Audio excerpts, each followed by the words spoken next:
Welcome back to Chris's book club. This is book 2, Disrupt You, from the same author of the last book, Future Proofing You, Jay Samit. The reason why I chose this book is because it really focuses on business modeling, like how to create a business or how to elevate to the next level or how to elevate your business to the next level. And I feel like as an entrepreneur, this thing to me is extremely important, and I'm sure you'll find this extremely important for yourself. If you plan to have a business, to create a business, or if you already have a business, how to elevate it, right? So the quote of this book is from Albert Einstein, and it's, "The world as we have created is a process of our thinking. It cannot be changed without changing our thinking." That chapter is titled In Defense of Disruption. So this chapter basically focused on change, why change is needed, what happens to those who don't change, how to make an opportunity grow out of something that has already been established, or how to make an opportunity grow out of an opportunity that has already been given to you. And also talks about like examples he went through. It also talks about what disruption means, and talks about kind of what the ideas he's had and other ideas people have had, right? So I'm gonna share with you the things that I found truly important to me. This first one is, I learned then that there is a difference between failing and failure. Failing is trying something that you learn doesn't work. Failure is throwing in the towel and giving up. You need to understand the difference between these two. Because as an entrepreneur, you gotta be one that is willing to continue after you fail. If you're an entrepreneur that just gives up after you fail, then you're always going to continue to give up, and that's about it. For a product or a process to be truly disruptive, it must create a new market and transform an existing business model. Now, what that means is, for example, this is a MacBook Air created by Apple, but the things that this laptop has, like the keyboard cover, the shell cover, and the screen protector, wasn't created by Apple. It was created by someone else that saw an opportunity within an opportunity. That's what it means to transform an existing business model, and a part of it, and also really truly transforming a business model, like revolutionize it, right? Or to create a new market. For example, computers didn't exist a couple years ago, and that being created changed, even until now, continues to change the world we live in. Disruption creates opportunity. And basically what disruption means, or what that means, is being a person who sees that, right? Who sees the ability to transform an existing business model, or that sees a new market that can be creative. That is what is disruption. That is what it means. There has never been a time in history when upward mobility has been so equitably dispersed.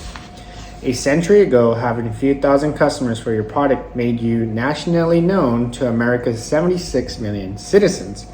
However, now over 6 billion potential customers are just one click away from becoming customers. Well, that's the internet. One theory holds that disruption starts at the fringe of existing markets by addressing unmet needs of new customers. Exactly like the Apple example I gave you. Disruption causes vast sums of money to flow from existing businesses and business models to new entrants. One outsider identified where the most value could be captured the fastest in the new industry. So capture as much value as possible in the shortest time possible. So this is an example from the author. I licensed the image and put 300 at a time, organized by theme or topic on CD-ROM disk, agreeing to pay Photobank a royalty for each CD-ROM I sold. So his example here, access to Google Images, like we had access to Google Images. So what people truly had to do, the process for that, to get an image, they had to wait weeks or they had to reach out to someone who had images, but they had to pay thousands of dollars or hundreds of dollars just to find what they truly needed in that image. And imagine that out of looking through 250,000 images, all you needed was one. Like, that was a waste of time, right? And he found that there was an opportunity there. So he went to this company, PhotoBank, who had images, and said, you know what? Give me these images, 750,000, and whatever I sell, I will give you a royalty. And if you remember from the last book of how people created businesses or ideas within an opportunity, within another opportunity, is by being able to either grab someone's ideas and say, hey, let me pay you, or just by saying, hey, you know what? Let's cut to the chase. I'll start this. I'll give you this much, but I'll also hold on to this much, right? The success was not the result of having invented a new technology. Instead, I used an existing technology to disrupt a different business. This, in the turbulent times of ceaseless technology transformation, is the secret to thriving as a disruptor. In other words, a disruption in one link in the value chain creates opportunity in other links. There are riches to be found simply by capturing the value released through others' disruptive breakthroughs. Another example this author gives was, I was brought in specifically as an intrapreneur and he worked as a senior management at Universal Studios, EMI, and Sony. Now, you're asking, what is an intrapreneur? An intrapreneur disrupts from within a corporation, rather than waiting for the company to be attacked by external forces. And he gives an example of how he helped Universal Studios, EMI, and Sony, and that's when technology first came into the picture, and he used that to his ability, right, to create that opportunity within these companies to advance them with technology. Now, to this day, I mean, I'll get into that, but the lessons I learned from my rung on the corporate ladder influence disrupt you as much as what I learned from running startups. And what that means is, and he gives examples of how you got to know when to start something and leave, or when to start something and stay. If you realize that an idea you came up with is good for like 5-6 years, you make that happen, and then you know and learn that in 6 years you either have to update the process or just let it go.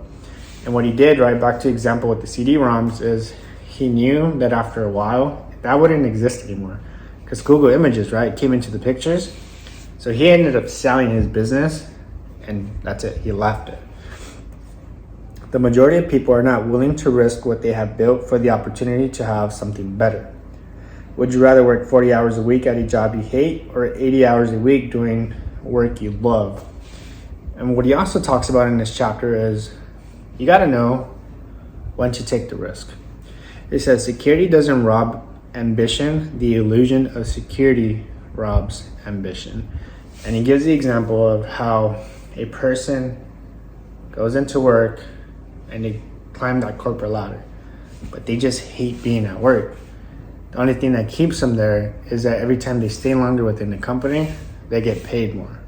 And the more they get paid, the more afraid they are to take a risk, because then they're going to lose what they were making that matched up to their bills, matched up to their spending habits. Now imagine that, right? Every year you're growing within the company, you're making more money, and you don't know how to be a financially free person, and you're just increasing your spending habits, increasing your bills. That itself is going to hold you back. It's gonna keep you trapped. This book, Disrupt You, examines how anyone can adopt a disruptor's mindset and set themselves on a disruptor's path to success. Whether that means starting your own business, proving your value at the company where you are already employed, or rebranding yourself for a career transformation. We will look at how successful disruptors identify opportunity created by disruptions in the value chain of other businesses, find big ideas, and know when to pivot their energies and adjust their business model. Finally, Disrupt You explores the ways various businesses and social organizations have recently been disrupted and predicts which links in their value chains are ripe for future disruption. And that's basically the whole reason why I chose this book. Because in where I'm at today in my life, well, every day in my life is I want to continue to grow, continue to learn. And in order to grow, I got to learn from those who have made an impact, those who have made changes, those who lived through it. That's going to save me time. Instead of trying to go through it and live in myself, right? Taking action, learning from others, it's going to advance me to not make the same mistakes they made. And that's what this book is supposed to do. The last book, Future Proofing You, created the foundation for me, created the opportunity for me to see business life differently. And that's what we need. If we keep ourselves within a box and not give ourselves an open growth mindset, then that box is where we're going to be trapped in forever.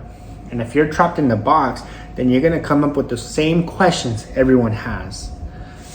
Why can I make, how can I make more money? Why don't I like where I work? How can I get out of this? I don't have enough money for that. I can't make that trip. I can't travel the world because I have to pay these bills, or I have to clock into work, or I could get fired. In reality, the job you have right now might feel like the best security you have, but who's to say in 3 years a new technological idea or invention is created and it takes away your job, your security is gone. So you either take that step now, you make that change now, you choose the opportunity to take that risk, then you don't need to worry about the future pulling you back and smashing and stomping on you and being the person who says, why me? Why did that happen to me? Maybe it happened to you because you weren't willing to take that risk. But if you're that person willing to take that risk, right, then it starts with you. It starts with you making that decision now, today. And a lot of you are thinking, right? A lot of you are thinking like, man, like I really want to, but if I can't pay this, or what if I fall behind in this? You know, I gotta pay my mortgage, right? I gotta buy more books. If you're stuck in that mindset, then just tell yourself, you know what? Those questions, write them down and say, these problems are now the gateway for my solutions to be created. Those will be your first steps into creating a changed environment for yourself that's going to lead you to be that successful entrepreneur. But it starts by making that jump. If you don't make that jump, the only person you can blame is yourself. If you blame your kid, look in the mirror. If you blame your job, look in the mirror. If you blame you not having a degree, look in the mirror. If you're blaming your bills, look in the mirror. Because at the end of the day, your life, what you're gonna go through in the future, is based on the decisions you're making now. Your decisions now will set up your future if you didn't get that. Make the choice today.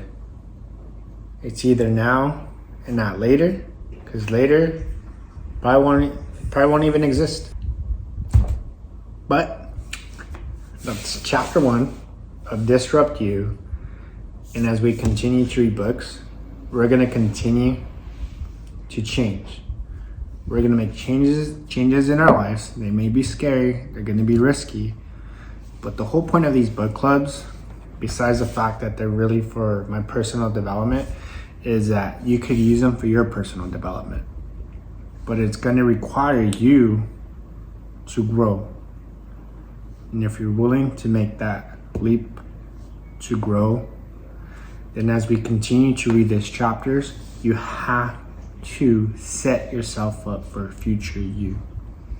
You have to start making changes now.